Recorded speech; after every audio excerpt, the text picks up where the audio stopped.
Hey guys, it's OdaibaDiver here, and the Christmas update for Visions JP has gone live. So in this video, we'll be doing a little bit of a patch review, going through all of the new content that has come out in JP, starting with the Christmas mini raid. I just want to show you guys this part here because it's really cool. And as I'm doing it, as I'm setting it up, I will talk to you guys about what else you'll be seeing in this video. So the reason I want to show this off is because Winter Viktora is actually the raid boss for the Christmas mini raid. So we're gonna set this up and watch her fight. And in the meantime, let me tell you about what else is coming next. After this part here, we are gonna take a look at the improvements they've made to the Truststone system. It's a huge QOL that they've introduced in this patch that I think a lot of active players will be quite happy with. And then following that, we will do a full kit review for Winter Raviesse, however you want to say her name. And we will take a look at the brand new the brand new Winter Vision card, Wish Upon a Holy Night. Upgrade for Truststones. So basically, they've made two big changes here in this patch, and the first one is that when you upgrade the passive ability of Truststone, the amount of EXP that green and blue Truststones and all other Truststones actually will now give is 3 times the amount of whatever it is previously. So actually, if you look in the global version of the game, you should see that when you feed a green Truststone into a red one for the ability upgrade, the number here should be EXP 200, and then for blue it should be EXP 500. But now in the JP version, they've increased it to 3 times. So that basically means that you know, if you're someone who is on the global version right now, I would definitely recommend you to hold on to all your Truststone shards from now until whenever they decide to put this upgrade into place, because you're going to get a lot more value out of your Truststone shards this way. Now, of course, if you are someone who needs to urgently make a Truststone passive that you need to use in guild battle or arena, then obviously you should go ahead and do that. But if you don't need a certain passive urgently, it's way better to hold on to these Truststones and wait until the upgrade is live, so that you're able to get, you know, you're able to upgrade that many more passive abilities. Now, so that's one of the things they've changed in this patch. The other thing is they've also made it way easier to get the maximum value of the Truststone passive. So I'm going to just disenchant one so that we can see an example here. So now, for example, if I were to make a Truststone, let's make a HP one. The chance of you getting the maximum value of the passive ability is higher than usual. As you can see right off the bat, straight away I got water resistance ability up for the maximum value. I'm just going to, you know, disenchant and remake this a few times just to show you how how often we are getting the max value now. So once again, I got the max value. This is blind resistance up 8. Let's do a few more rolls. This is the third one in a row, blind resistance up 8. So that's 3 max values in a row, 4 max values in a row. Doom resistance up 8. Let's go one more time. And max value again. Confusion resistance up 8. Now I'm really tempted to keep going on until, you know, and see how many times I can continue to get the max value. But I think you guys get the point. It's a lot easier now in the JP version to get the maximum number, the maximum value for your passive abilities in Truststones. Hopefully they will bring this upgrade to global soon, but if not, then, well, you know, this might mean you have to suffer, you know, bad Truststone rolls for another 3 to 4 more months. I hope not. But yeah, that's the huge upgrade that I presume a lot of JP players are going to be quite happy with. Now, next up, we're going to take a look at Winter Raviesse. So I thought about doing some kind of demonstration with Winter Raviesse this time, using the companion unit, but as it turns out, unfortunately the build they've given us for the companion unit is kinda crap. Like, why? I don't really understand why, but they've chosen to put Fenrir on Winter Raviesse, and even the equipment is not that great. The stats over here is not the kind of stats you would expect for a tank. And actually, if I were to open up the detailed stats over here,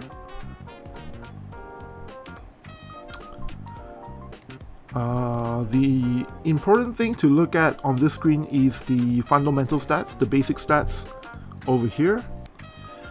If you were to compare the HP, the basic HP stat, to Snow or June or any other tank in the game, you will notice that for Winter Raviesse, her HP is a little bit on the lower side of things, but Winter Raviesse has higher ATK than usual. This number 403 is actually higher than that of Snow's, which I think is like 392 or something like that, and even June's as well.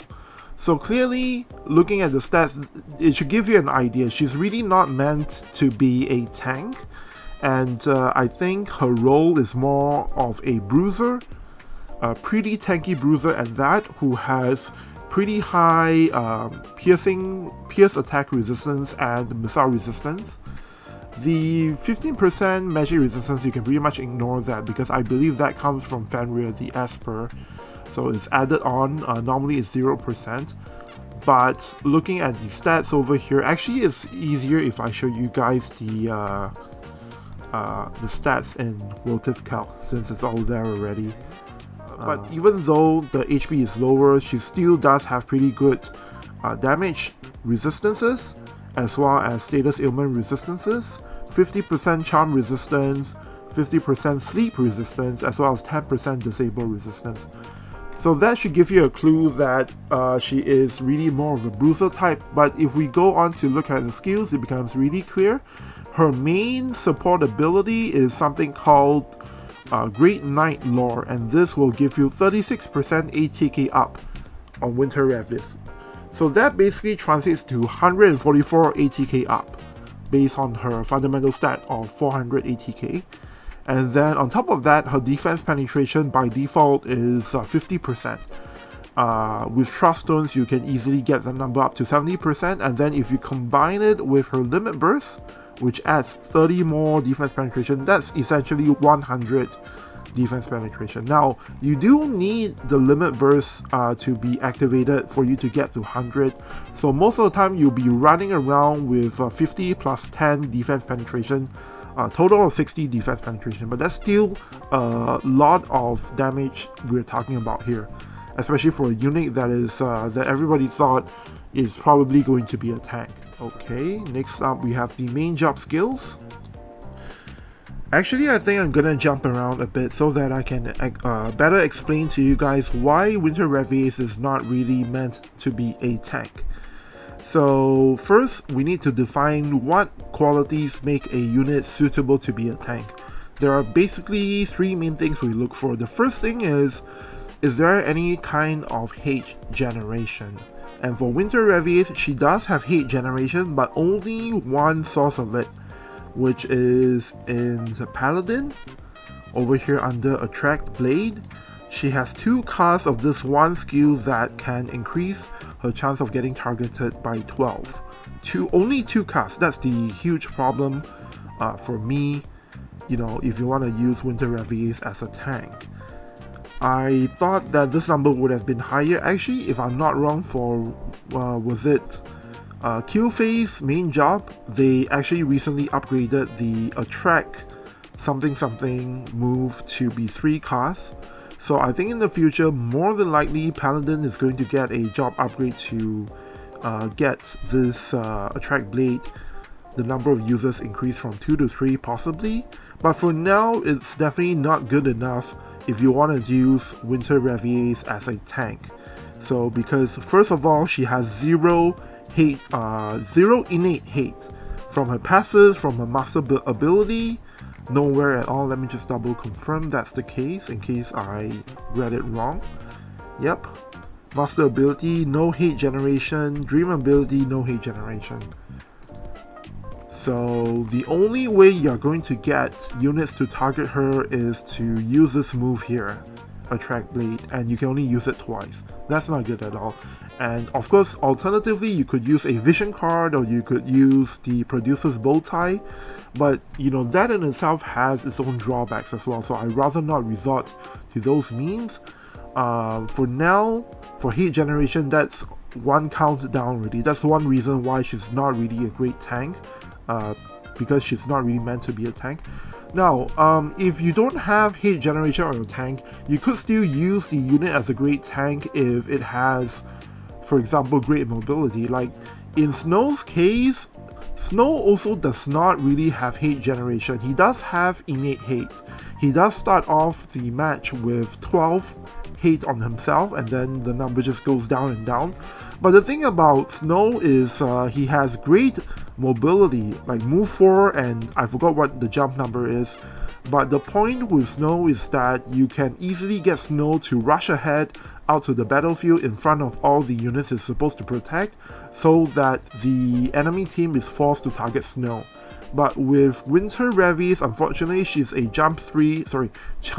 she's a move 3 unit, which means that she will not be able to get ahead of the other unit she's going to defend, which means that most of the time the opponent is going to be able to pick between attacking Winter Raviesse or any of the other units on your team. So that is the second reason why she's not meant to be a tank. And then the third and final reason is that tanks in general, you want them to be able to keep taking hits and not die. And unfortunately for Winter Raviesse, she only has a single count of courage. She does not have the healing buff thing that Snow and Leela the Bold has. And for courage, she only has 1 count, whereas those other units have 2. So clearly, between all these 3 reasons, I don't think people want to run her as a tank, right? It just doesn't make sense. Of course, like I said, if you really want to make her and turn her into a tank, in game modes, in PvP game modes where you only have to fight once, where you don't have to worry about a second battle with the same team like in guild battle, then you could use her as a tank for sure, but in most cases she's not really viable as a tank of any form. You could run her as a side tank, as a secondary tank, in which case Attract Blade is going to help you quite a bit. But for the most part, I think she's really meant to be as a bruiser, and that's the reason why her attack, her her ATK stat is really high for this kind of unit, and she also has quite a lot of defense penetration, and most of her attacks actually do pretty decent damage. If we look at the rest of her main job skills, then we get a better idea of her game plan as well. So first of all, for Winter Raviesse, actually for any unit in the game, they're almost always going to start by using AoE buff moves, and for Winter Raviesse, that means this move right over here that will place a 3-hit physical barrier on herself, as well as increase the pierce attack resistance by 20% to all allies, and reaction block rate up 50 for all allies as well. So this is the move that Winter Raviesse is going to use on turn 1, and then on turn 2, if you have this on, the AoE buff that gives everyone Dispel Auto AP Restore for 3 turns. If you have this on, I think most of the time she will use this as her turn 2 move, but this is not that great, so I would actually turn this off most of the time so that on turn 2 she will instead use her Trustmaster skill or the Courage move from Paladin if it's not already used up. Now there is one situation, and one situation only, where I think this skill right here might be useful, and it's if you are pairing Winter Raviesse with Alaya, and you want to be able to just, use Frostbite to prevent your opponents from generating any kind of AP, and you want to keep things that way so that they can't attack you at all. If you want to run that kind of team, like a Frostbite team, then it might make sense to leave this on and give this ability to Alaya so that she's able to completely shut down all kinds of AP regen on the enemy team. Now, of course, Winter Raviesse as a unit who has a very limited range, a maximum of range 5 on 2 skills only, this is not going to be very useful to you. So the only way you're going to get good value out of this move is if you place it on a sniper unit or a gunner unit like Alaya. Okay, so those are her turn 1 and turn 2 moves. And then next up,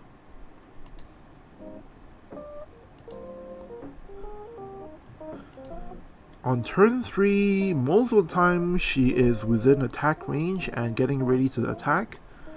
If you're in attack range, then if this is your first battle with the unit, then she's going to use her limit burst, which is this cross-shaped AoE move here. Has a maximum range of 5.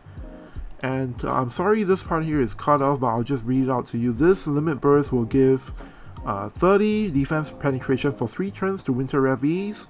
It does a bunch of damage, and it also has a 67% chance to inflict frostbite for 3 turns on the targets. Now, this 67% chance is when Winter Raviesse is at phase 50 and the opponent also at phase 50. Unfortunately for Winter Raviesse, it seems like this is really the main move that will basically give status ailments on the enemy, because I don't think I saw any other move that gives a really good status, that debuffs the enemy with some kind of really good status ailment. So it doesn't make sense for Winter Raviesse to put her faith up to 97 just for this. If you want to go ahead and do that, you could potentially increase the chance to inflict frostbite to 100% for sure, but I don't think it's worth it. So for the most part, this is going to be just a typical attack move with a good chance of frostbite. And then after this move is used up, the next move that she will use, or rather her AI will use, will be the Attract Blade. Yeah, this is the move that should get second priority right after Limit Burst, because it is range 5 as well. Technically range 4, but with the AoE here, you can hit up to range 5. And the amount of damage is the same, and it also gives Winter Raviesse the chance to be targeted. So this is the number 2 slot for attacks. And then after this is used up, or if you get close enough, the third most often used attack for Winter Raviesse should be this move right here on her main job, the one that removes the physical barrier for targets. This is called Great Slash, and it does decent damage, 165%, and it is a range 3 to 4 range cross-shaped AoE attack. And then the other attack I was talking about, she also has a Protect Removal attack. Unfortunately, this is a single target move with a range of 3 only, so it's not going to be prioritized over the other attacks most of the time. And because you need to literally be in a straight line away from the target, I don't think you will have that many chances to use this move at all. Although, with that said, removing Protect and being able to inflict stun, 25% chance to inflict stun for 1 turn, is really great. I do hope that her AI will use this attack a lot, but with only 3 casts of the skill, it doesn't seem like it's going to be something that you will see out on the battlefield a lot. Oh, of course, and there's this as well. I forgot her level 120 move.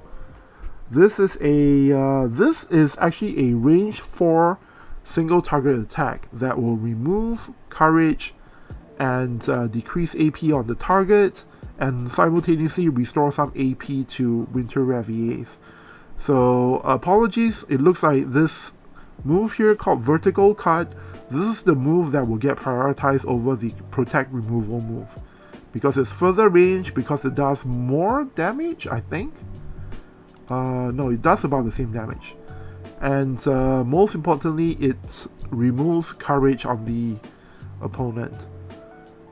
So here's the part that you can't really tell on paper, whether or not, if let's say you are 3 squares away from the enemy, will Winter Raviesse AI automatically use this move here? Or will they use the level 120 skills? This is something we'll have to test out for sure. But it could be if the target has Protect, then I think most of the time they'll go with this. If they don't have Protect, and if they have Courage instead, or if it's a target that has both on, it's really hard to tell which one will get prioritized. So that's something we will have to wait to see on the battlefield. But other than that, for the most part, this is pretty much Winter Raviesse's game plan. She is a bruiser unit who has a bunch of methods to remove the defense on the enemy by removing Protect, by removing Courage, and she also has the ability to put a physical barrier herself, and she also has 1 cast of Courage, so clearly she has quite a bit of defense to allow her to get close enough to deal her damage. And finally, if for some reason you get close enough and you don't really have much AP, she can also use this low AP move to try and decrease the ATK of the enemy targets, although I expect we won't see this move used that much at all. So overall, definitely Winter Raviesse is a pretty decent cost 70 bruiser attacker kind of unit. You can run her as a tank as well, but like I said, I don't really recommend it. I don't think she is that useful as a tank unit. And then the problem then becomes, well then, in this case, you know, is anyone going to run Winter Raviesse in any kind of PvP scenario outside of limited guild battle? So that's the one thing we will have to figure out in War of the Visions JP, and I'll give you guys updates on this next Monday or Tuesday if we are able to, after we are able to, you know, see how many people actually pull for Winter Raviesse and build her and use her in guild battle and arena. For now, I'm going to move on to talk about the vision card. This is Wish Upon a Holy Knight, and the party effects for this is it will increase human killer by 30 when attacking with physical attacks. It will give all the members who can benefit from the party effects increase dexterity by 28%, and also they will also get increased pierce attack resistance up 20%. Now, the thing with this vision card is, of course, it's a weapon limited VC, so not all units of a single element are going to benefit from it. We'll take a look at the units in a bit. So these are the units that can benefit from the party effects. It's not a very long list, unfortunately, but I'm going to say that this is a list that's going to, you know, improve the further, you know, I mean, after they introduce even more units into the game. So even though the vision card is something that I believe is not a must pull, I do feel that for people who are able to pull for it, it's highly recommended to hold on to it, because the list of units is just going to get better and better. And to begin with, straight away I can foresee a use for the vision card if you want to run Dark Team with Sephiroth, Halloween Lucia, and I believe Ruin Stern is on this list. Yep, there he is. So straight away you can run it on a Dark Elemental team. Other than that, you can also run 2 Dark units and Winter Raviesse, who is great for countering the Wind element in general. And Wind element team is something that Dark teams right now are pretty much unfavored against, so that could be a good combination to look into. I suppose you could run Astrius, Valis, and maybe somewhere else around, and it might make sense as a team that can, with this vision card, you can get 20 pierce resistance up, and then with Leviathan, for these water units, you can also get an additional 10% through the sub VC slot. It's really unfortunate that for Water, Prene, and Amethyst do not, are not able to benefit from this Vision card, because otherwise you will pretty much have a Water meta team that is able to use this card right away. But I suppose if you want to go off meta, you can run Astris, Summon Elserel, and Raychaz, and that might be good enough if you're trying to beat the Wind meta teams. Okay, so I think those are the key combinations that come to mind at the moment when I look at this list. If there are any other more interesting ones that you are able to spot, do let me know in the comment section below. Now next, we are going to look at the units that can use the Vision card ability. It's going to be a list with a lot more units, but the ones you're most interested in will definitely be tanks. I suppose if you want for Ketone, if you're running a Dreamforce build, it might make sense to have her cast the magic barrier on herself with the Vision card. You could, of course, it's going to be useful with King Mont here, even though I believe King Mont was not one of the units that can benefit from the party abilities. And Jim, of course, can benefit from it. You might want to use it for Slime. I'll cover that in my Dragon Quest tagged collab video coming up, sometime I think in the next 1 or 2 weeks time.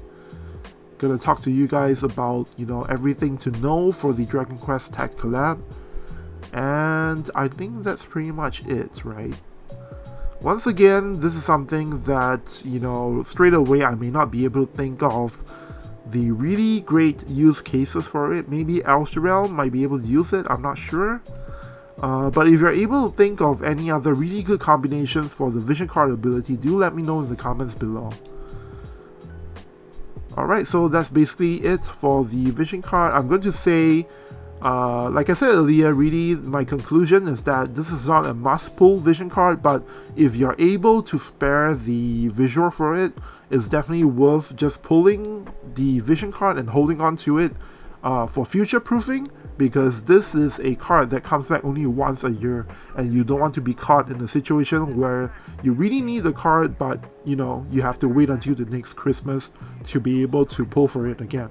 Personally, I'm definitely going to pull for this card in both the JP and global versions of the game, so you can take that as my glowing recommendation for this Vision card, if you will.